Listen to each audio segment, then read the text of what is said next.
अस्सलाम वालेकुम प्यारे बच्चों, कैसे हैं आप? ठीक ठाक हैं? तो आज आपको मैं सुनाऊंगी कहानी जो कि हकीकत है और अल्लाह ताला के कुरान पाक में मौजूद है। कहानी का नाम है पानी की फ़ौज वाला बादशाह।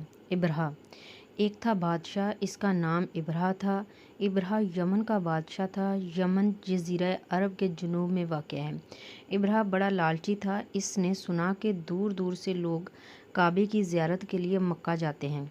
ये सुना तो उसने सोचा कि क्या ही खूब हो कि लोग काबे की ज़ियारत के बजाय यमन में आएँ और सब के आने से मुझे फ़ायदा पहुँचे। इसने यमन में काबे की तरह एक इमारत बनवाई, लेकिन वहाँ कोई न गया। उसने सोचा था कि जब लोग यहाँ आने लगेंगे तो इनसे खूब चढ़ावे वसूल करेंगे। जब यमन में लोग ज़ियारत के लिए नहीं गए तो इसने सोचा जब तक मक्के का काबा न ढा दिया जाएगा इस वक्त तक यहाँ कोई नहीं आएगा। तो इसने एक बड़ा लश्कर साथ लिया जिसमें हाथी भी थे। मक्का वालों ने सुना कि इब्राह काबे को ढाने आ रहा है तो वो बहुत घबराए। वो इब्राह के भारी लश्कर का मुकाबला न कर सकते थे।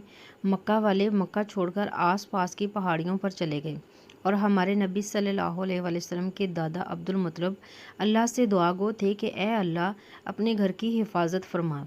हमारे पास न असला है न लश्कर, तू ही अपने घर की हिफाजत करने वाला है। अगर तूने इसकी हिफाजत ना की तो कल तेरा यहाँ नाम लेने वाला कोई ना होगा। इब्राह पड़ाव पर पड़ाव करता चला आ रहा था।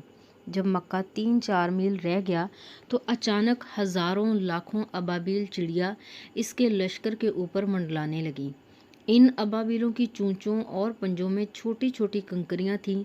उन्होंने कंकरियां इब्राह के लश्कर पर फेंकना शुरू कर दी।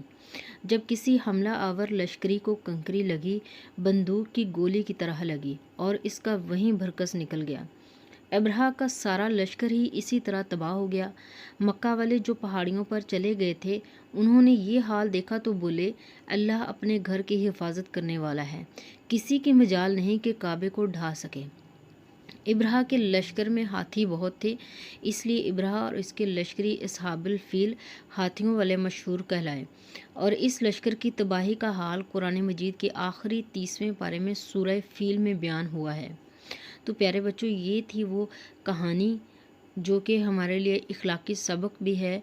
ठीक है कि अल्लाह ताला कभी भी अपने बंदों को अकेला नहीं छोड़ता और इसके अलावा अपने घर की भी हिफाजत करता है। किस तरह छोटे छोटे परिंदों को अपनी फ़ौज बनाकर भेजा और इतने बड़े लश्कर को एक छोटे से परिंदे के हाथों तबाह कर दिया।